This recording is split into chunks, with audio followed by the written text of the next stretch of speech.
Hey, deadly teachers, and welcome to the Remote Teacher Podcast, where we talk all things remote outback teaching. This podcast and all our platforms come from a passion for helping remote outback teachers succeed, and in turn, positive outcomes for remote outback students.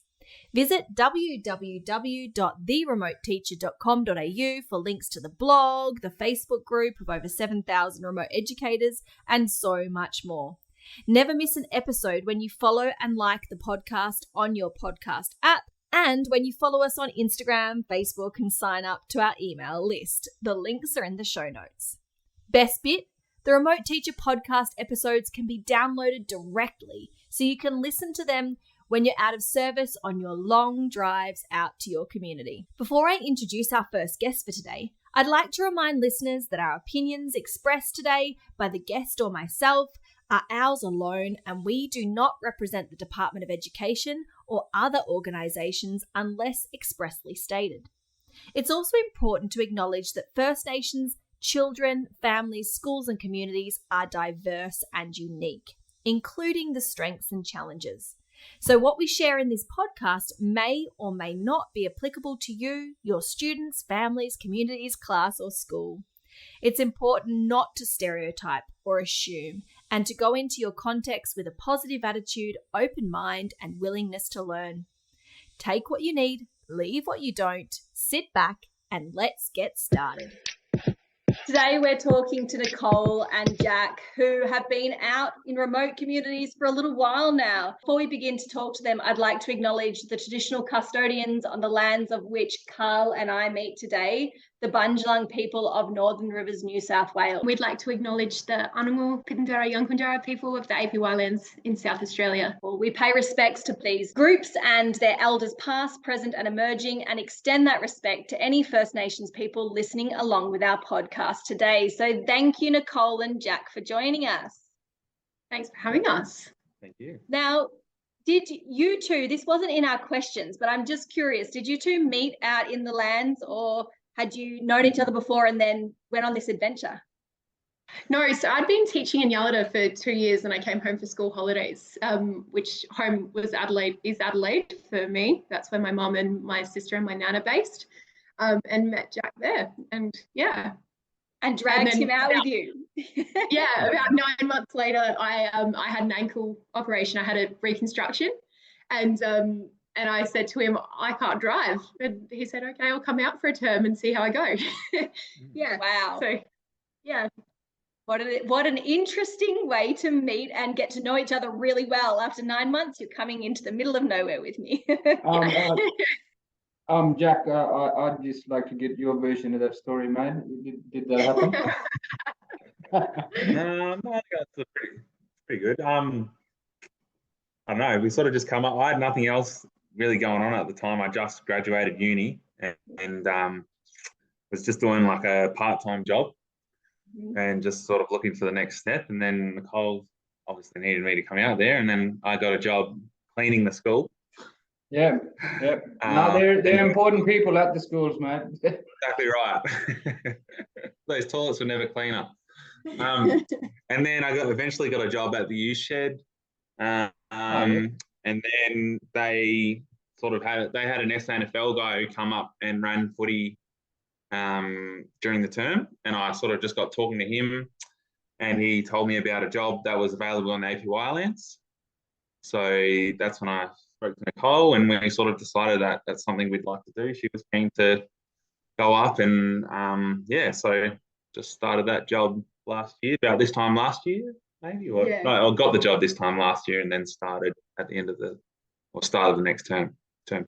Yeah. No, sounds great. Which again highlights something not on our question list, but it's those opportunities for partners who come with us, that there are these stepping stones and these ways to find your way in and make yourself fit in. So that's an exciting transition to football in the remote communities. Yeah, well, I think it's pretty unique as well that on the land you have two people that can do jobs that they've studied for and go down the career paths they want to, whereas most people, one person comes up as a teacher and then the other person's got to just find something, I guess.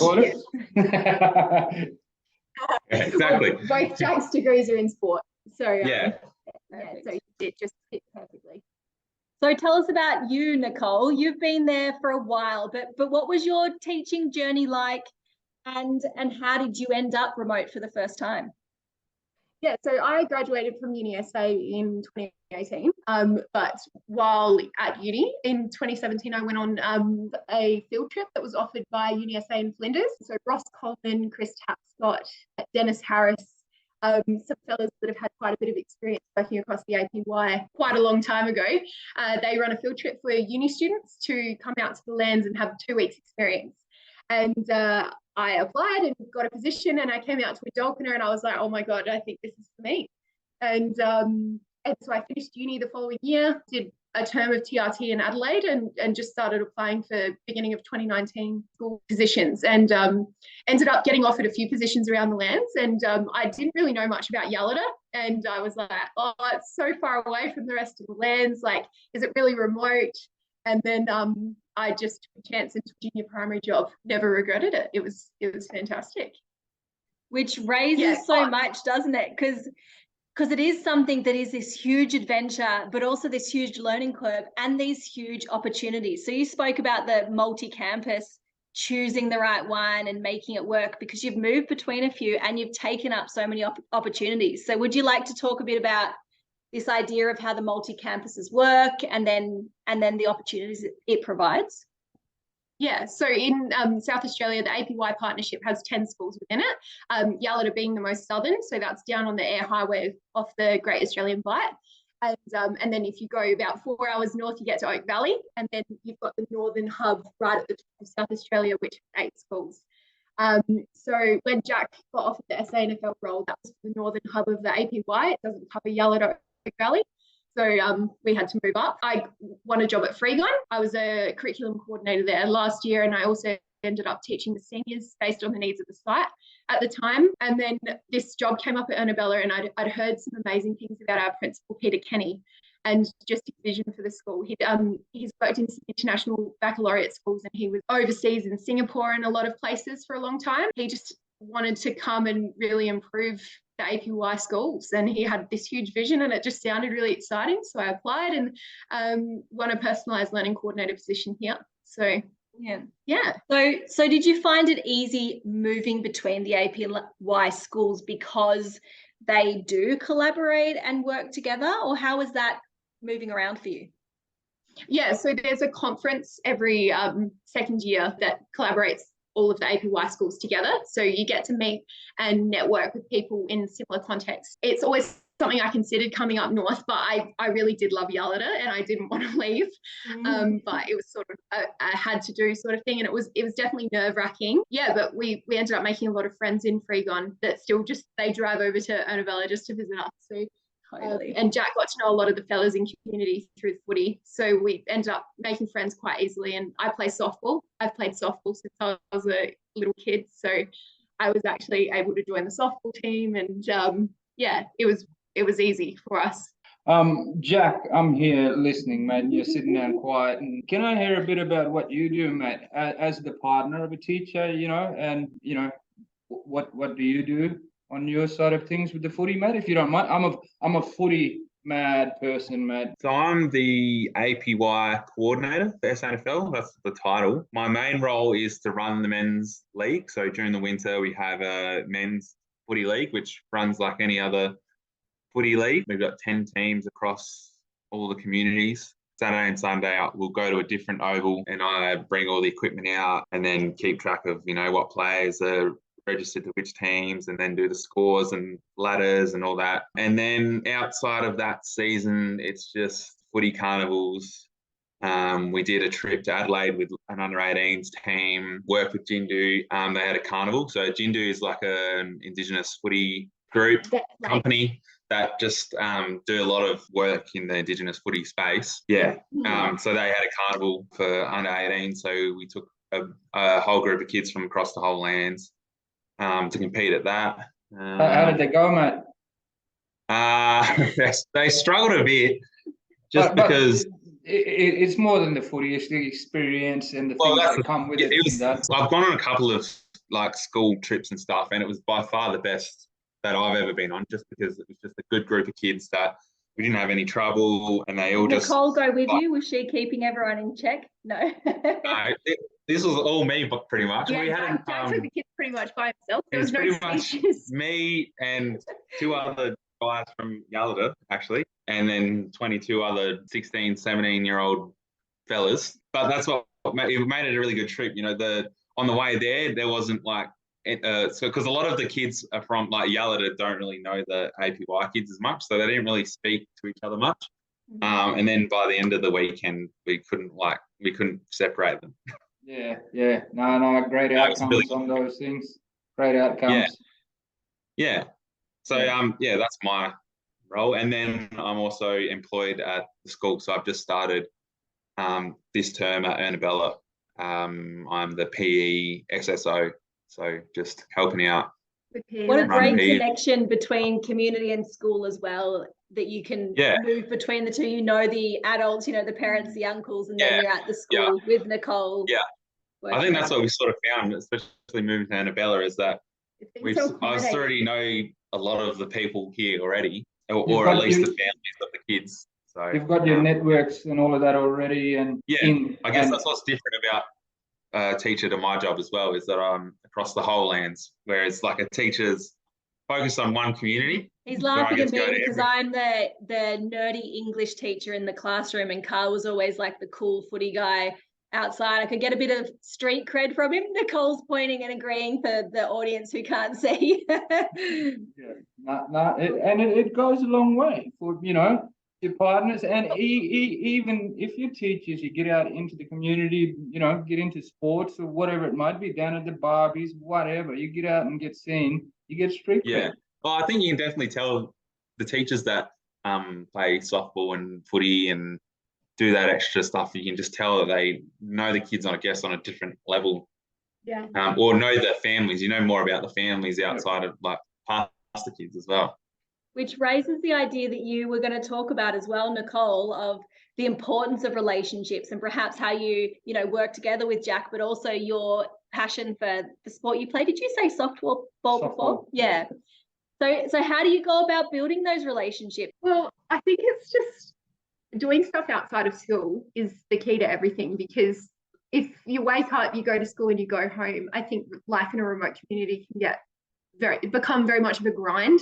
And you feel like all you're doing is getting up, going to school, going home, getting up, going to school, going home. Whereas if you're actually actively making that effort to do things outside of school, like we are so busy all the time that we're never bored. Like I don't have time to worry about what hobbies I should start taking up, because there's just so much to do. It's just crazy. And having our friends come around and invite us out to cultural ceremonies or cultural things and doing all of those things because we play sport with them is just that next level. Like we probably wouldn't have gotten invited to that if we didn't have that prior connection.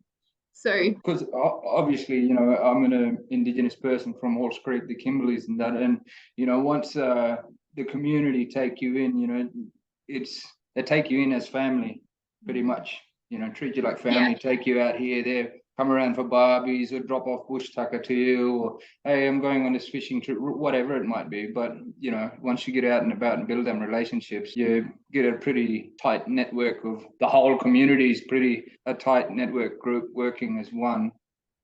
Yeah, well, like it was quite funny because one of the new staff members at the school the other day got a bit confused because our friend came over and he was all painted up for business, and and all the new staff were told, don't look at the men, like don't look at them, and it was quite funny because he just walked on into our house and like not a care in the world, and she was just kind of watching like what is going on, but it's just like when you've got that relationship, it's just that respect of not staring, and I think people take that as, oh my god, don't look, don't do anything, stay in your house. I think people get a bit confused between you learn all the cultural protocols and all of that, and you know that they let you know straight away, you know, what to do, where you can't go, you know, sacred site, what around in communities. Once you just gotta like sounds like you're doing out and about in the community and building them relationships, gain so much from it.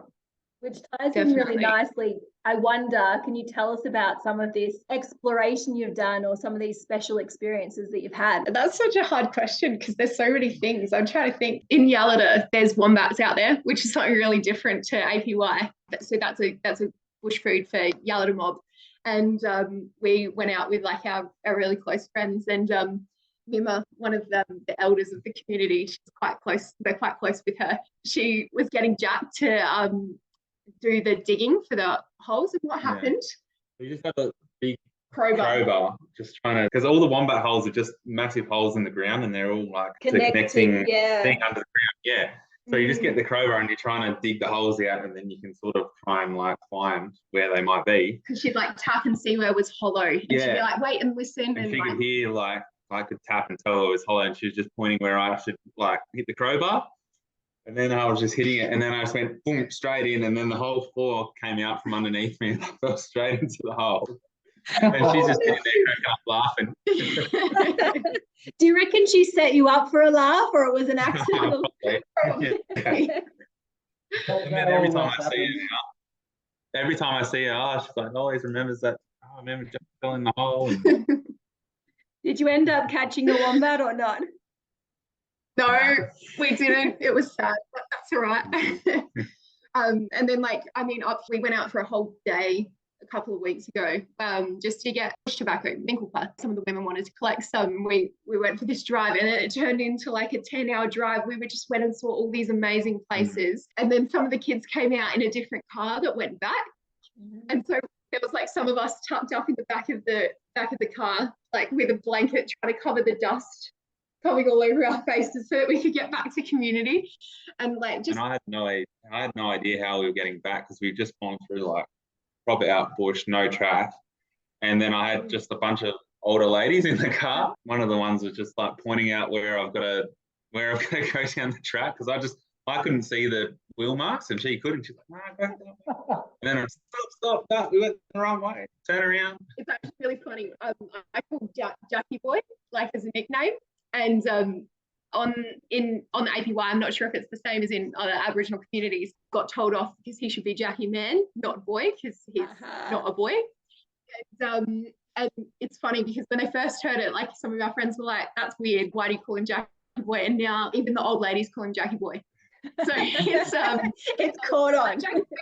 So good. And those places that you would have seen, literally no track. So the chances of any other people from a different culture having seen what you saw, it's just beautiful. The country up here is just next level. Like, people go to places like Yulara and they think they've seen the most incredible thing they've ever seen. But like, there's so much more country just like that no one sees. And it's just... You're making me a bit homesick here at the moment, listening to these stories. No, don't be sorry. It's great. I'm like just thinking about home while you're talking and that. Although there's no wombats up in Halls Creek, that would be a new thing for you too. Yeah, I'll probably do what Jack did. Someone had set me up. Just a short break to share books and resources by Jaru Gidgerman, Carl Merrison, and me, English teacher Hakea Hustler. Each book and resource was created with Outback students in mind and with the aim to increase student engagement while reducing teacher workload. Black Cockatoo was the 2019 CBCA Honour Book, and it's a short novella that's accessible for low literacy students but has many themes and issues to deep dive for your older students or students who need extending. It's been studied in years 3 all the way up to 7 and 8 all around Australia, depending on the unique needs of each student and the approach by the teacher. This book comes with comprehensive, differentiated free teacher resources on our author website, www.carlandhakea.com.au. My Deadly Boots is a picture book set in the outback that follows a character as they show off their new footy boots they saved up to buy. It covers themes of identity, confidence, connection to country, but also has some challenging themes to explore for older readers. Again, deadly teacher resources over on our website. Tracks of the Missing is a YA suspense thriller that follows Declan Archer as he hunts for a missing busload of students. This text covers challenging themes, including ones of suicide and drug overdose, stolen generation, and more.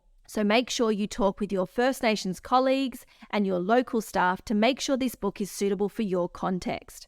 For the classrooms that it is suitable for, it comes with a great teaching pack to do all the hard work for you. Over on our TPT store, we also have getting to know you activities, brain breaks, NAIDOC activities, and other resources designed to make teacher planning easier. All the links are in our show notes, so make sure to like our Instagram page, Facebook page, and sign up for our author mail list so you don't miss out on new books and resources. We have 2 new books out every year for the next few years, published at the moment with Hatchet Books and Magabella Books, with illustrations by Samantha Campbell and Dub Leffler. So you're guaranteed to have more books perfect for your outback classrooms and mainstream classrooms. Your students will see themselves represented on the pages, their faces, their stories, their experiences. Now let's get back to this deadly interview. So you've been there, Nicole, for 5 years, and Jack a little less as he joined you after, but being there for a long time allows you to make those deep relationships and makes a huge difference. Would you like to talk about that value and that connection that you get when you make the time and energy to stay out remote for a longer time? A lot of people come remote and they'll try it for a term and they'll be like, not for me, go back. Even in my first term in Yalda, there was days where I cried because I missed home or I was not used to not going out with my friends. And I reflect, and 5 years down the track, I have about 3 of the same friends that I had when I started. But you make new friends, but it's not until you push through, like you've got to push through that hard bit at the start where you're feeling homesick and everything is new. And it's a bit of culture shock for me because I'm not used to this lifestyle. Same way when you take the kids to Adelaide, it's culture shock for them because they're not used to that lifestyle. And so like, it's kind of good because it puts yourself in their shoes when you expect them to go to, people say, why don't the kids go to school in Adelaide? And it's like, well, why don't all the teachers come out and teach here? You know, like it's the same thing. But I think life being out here, I can't imagine leaving. Like I feel so safe here and I always just wait to come back home. This is home now. Adelaide's not as much home. I don't know. I don't even know how to answer that because it's just, yeah. Well, that just shows how engaged and passionate and how much you love it being remote. And the value of the relationships that you have formed, that you can feel that and work through those with your new connection. Yeah, with kids, with the community, you know, with Jackie boy there. It's caught on. It becomes home. That's really powerful for listeners to hear once you push through the tough stuff and finding those connections and networks formed in fire, those people who understand what you're going through and make those connections with you. Yeah, definitely. It was highlighted like last season when I was playing softball, I'd often get asked to umpire by other teams. One of the teams got a bit grumpy with me because they thought I was cheating just because I played for Freegon. I wouldn't be umpiring if I was cheating. And then I was able to go, hey, you know, you're family with everyone that I'm family with in Yalda. So why would I be trying to make you lose? And like just being able to say things like that to people like and meet them on a level that brings a connection because I didn't know them that well, but I knew their family really well. So like it was just able to like mediate situations and stuff like that, and people just like, oh yeah, Nicole's fine, that's all right. So it also highlights the value of relationships when you spend that time there and invest in them, because when you're in the classroom and you're managing behavior, you can also call on those same connections to help you draw it in again. Yeah, I think even before we come up to the APY as well, people sort of knew, mainly you, but knew that we were coming because you had such good connections in Yalda. And then the people that had families up on the APY said, you know, Jack and Nicole are coming up, like you got to look after them. And then we come up and they're like, oh, you're Jack and Nicole, like such and such told me about you. And so, yeah, having those connections, those good connections in Yalda. Totally name preceded you, yes. So you've both had these opportunities to develop, finally got into the area that you specialize in, Jack. And Nicole, you got to have some leadership opportunities as well. Would you guys like to talk about, you know, the PD, professional development, the chances to step up into different roles, perhaps both in the sports kind of direction and in the education direction, how it's kind of helped you grow as people and as professionals? Yeah, well, I think from the education perspective, when I was classroom teacher in Yalita, I applied for a coordinator position when I moved up here. I would have been quite happy to go back into a teacher position, but I was like, you know what, I feel like I'm ready to sort of take another step. There's still a 0.5 teaching load in the coordinator positions up here, so I was able to do a bit of both. Just sort of put my application in and hope for the best, and then won that position.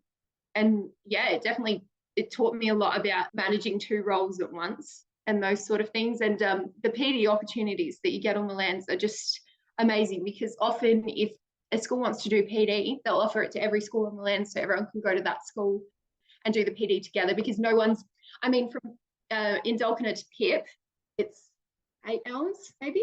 So that's from one end of the lands to the other. So if you put it in Otabella, it's 4 hours each way for both schools. Yes. So it's like, it's kind of meet in the middle sort of thing. And and like that's really unique, because lots of schools kind of operate on their own by themselves in the outback. So it's very special that you've got the APYs. And your principal, you said, was IB trained, so you had this extra layer of support and professional development.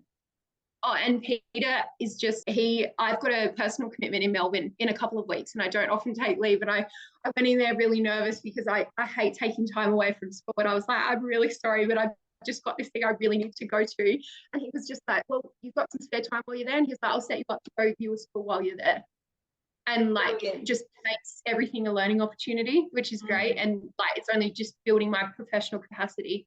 I've never been more supported than I have been by Peter. So it's just been amazing. And they kind of bounce together, don't they? Because you're working PESO support.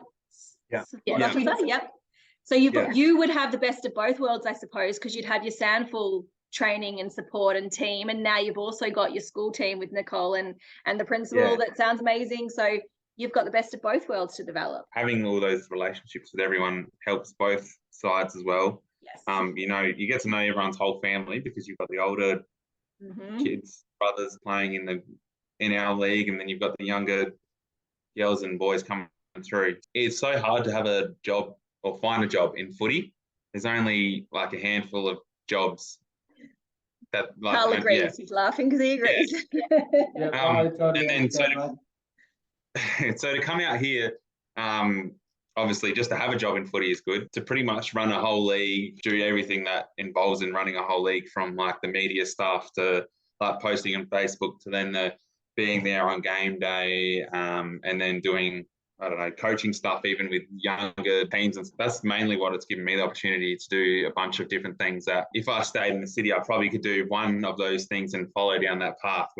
Which is probably the same with most jobs when people come up here. It's probably even for teaching as well. Yeah, like I think you sometimes, like, everyone's like, oh, you got into leadership so quickly.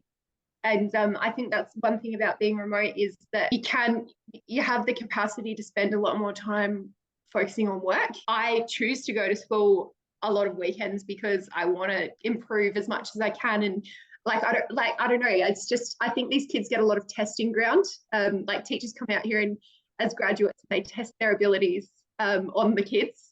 And yes. I think that's also a huge contributor to why a lot of these kids are so far behind, is because they're always getting new teachers that are just coming out, and it's just test after test after test about teaching and learning. It's about, oh, this is a new teacher and they need to learn. It's not about the kids. Yeah. So they are passionate, but the reality is you're early, you're new, you are just refining your skills. So the power that you bring for having been there for 5 years, and the passion that you bring to like make it work. And sorry, continue. I hear you. No. You said it perfectly. I'm just looking at Carl in case he wanted to pipe in with more football stuff, because I was sure he was going to. We'll have a chat when it stops recording. But I so hear you about that opportunity for leadership. And it's not just that, number one, there are younger staff. So there are, you might have been someone that's been there a little bit longer and have the opportunity to step in. But in your circumstance, there's also the PD, the training, and the support from your leadership to train you up into that role. So it sounds like you're not just being like plonked into it or anything like that. They're actually valuing and supporting you to be the best you can be. Yeah, there's 5 people in our leadership team, and everyone else is experienced except for me. Yeah. So I'm actually able to learn from people who have been, like Trish, who's working in our bilingual education role. She's supporting unilingual educators to get our Pidindara program up and running, so that they're getting an hour of Pidindara twice a week. Half an hour of Pidindara 4 times a week to try and get that repetition and have that bilingual education, because we know that kids can't be excellent speakers of English until they're excellent speakers of their own language.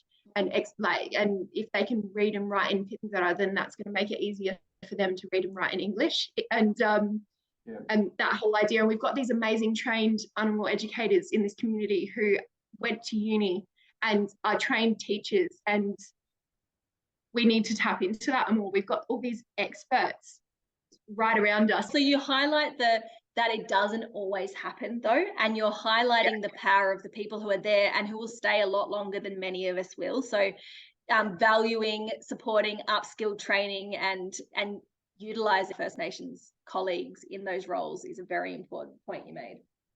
Yeah, definitely.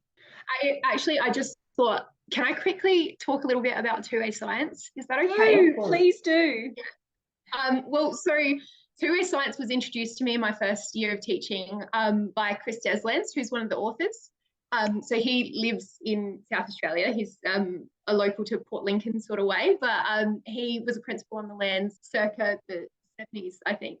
He's been part of the APY for a while and amazing with language and has so many beautiful connections with people. He teamed up with WA department and they did 2A science as a collaborative. So 2A science is essentially a pedagogy to value animal educators as the first teachers, value their input of what they think the kids should be learning at school. And then it's my job essentially to relate that to the Australian curriculum and extend their learning. So like, for example, in Yalada, we did a unit on puno, which is like the trees and the wood and the artifacts that they make out of the trees. Rita, one of the elders in community, she took us out and she was making these little wooden wombats. They're about the size of 2 tennis balls, and she was sanding them. And I was just thinking to myself, I was like, and she said, like, this is what she wants to teach them about, how you sand it, what tools you use and all of that kind of thing. And then I thought, oh, maybe we could talk about friction, because the heat when you sand something, and then went into teaching about friction and that maybe curriculum science side of things,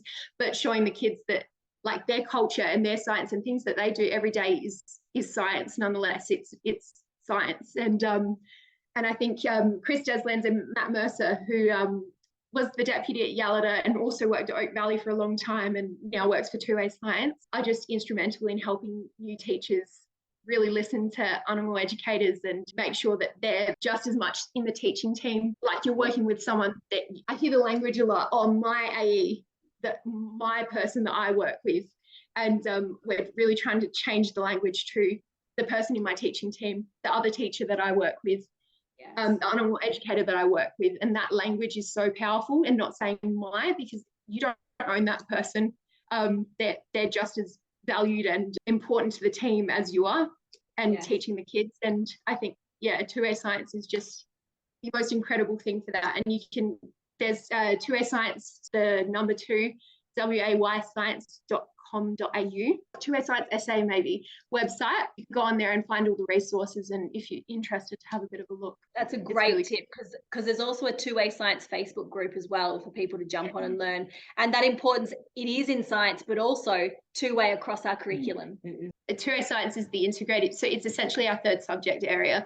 So like we're mandated to teach the kids, well, I guess 4th subject area in a way, because we're mandated to teach English and maths, and then they do Pidindara language lessons, so that's their 3rd. Those are the 3 main subjects that they do every day of the week. And then 2A Science is the integrated unit that encompasses all the other areas of the curriculum through the animal lens. So it's like it's their choice and it's their voice of what they want their kids to learn, essentially. So and hands-on and on-country learning as well. And like you said, you're picking out the content that's related, so it's coming from your grassroots, and then you're making it link to Australian curriculum.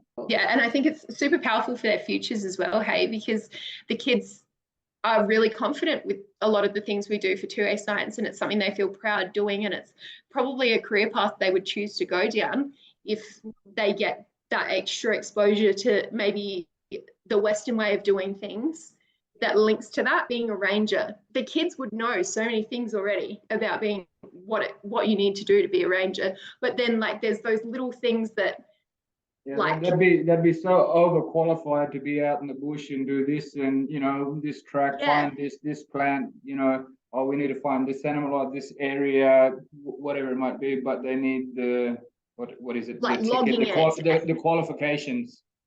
Yeah, stuff and to get being it. able to record like what they've seen and all of those kind of things, because the way the world is, they love everything being written down and documented and recorded and stuff. And I think if we can give them the skills to do that with the knowledge and the amazing skills that they already have, then we're just giving them pathways to do so many more things with their futures that I think people don't necessarily consider possible. Totally, yes. Obviously, you both follow AFL, Nicole. Yes, yes. What team? This is very important. Port. Whoa. Sticking in the Adelaide area, yep. Yeah, no, well, I've got my nephew at Adelaide, Shane McAdam, and one of my other great nephews just moved to Port. Bumanjay Rioli. Oh, yeah. Yep. Yeah, There you go. yeah. No, he spends a lot of Players that are keen for him to. Yeah, we're really excited to watch the first round. Yeah, yeah. The second Good. question, Jack. Round 5 of the AFL season. True or false? Is every game going to be at Adelaide, mate? You should know this. Yeah, it is. Yes. Yeah. There'll be. You're going to be there, mate? I'm hoping to, yeah. We're Well, actually it's just. in school holidays, Yeah. so we should be there. I'm actually just talking with the SNFL now. Yeah, we're going to be there. Passionate as football as Jackie. I love footy. I love footy just as much as he Okay. does. We're hoping to bring some kids down as well. So Jack and Nicole, are there any APY land superstars that Carl's name dropped all the Kimberley superstars? Are there any APY land ones that are up and comings? Who are we watching out for? Well, I think that's like something that we really like you're building at the moment is that interest to really go to the city and play. And because like there's so many good players here, like so much raw talent. yeah. But that leaving home is the difficult next step because they're not. It's because of COVID. COVID has ruined a lot of things because people haven't left home. Yeah. There's two factors that sort of like hold back the kids from here. Is the first is like the grassroots footy, I guess, like because in Adelaide, you've got Oz Kick on at every local oval, and I don't know, I guess whatever. You generally just go straight into men's footy, or you better kick around. Yeah, that's right. No Colts, no under 10s. Exactly. So last year we had our first year of doing like a schools junior footy comp. Yeah. Which was good because the kids actually had a chance to play some structured footy, before they were turned 16 or 17. So I think that's one of the main things that we can focus on is the grassroots, just teaching like the basic skills. Across both your roles. And then the second barrier is obviously just moving so far away from home, which is it's for anyone really. Like if you asked a kid in Adelaide to move to the APY lands to play AFL, like they'd have the same sort of issues. Or your new partner of 9 months, and you tell him that exactly. Makes very special people. But I think because of COVID, it's sort of put a halt on all of the programs, because I know both Port and Crows had some pretty strong programs that had come through regularly every year, and it was like a fixture on the calendar.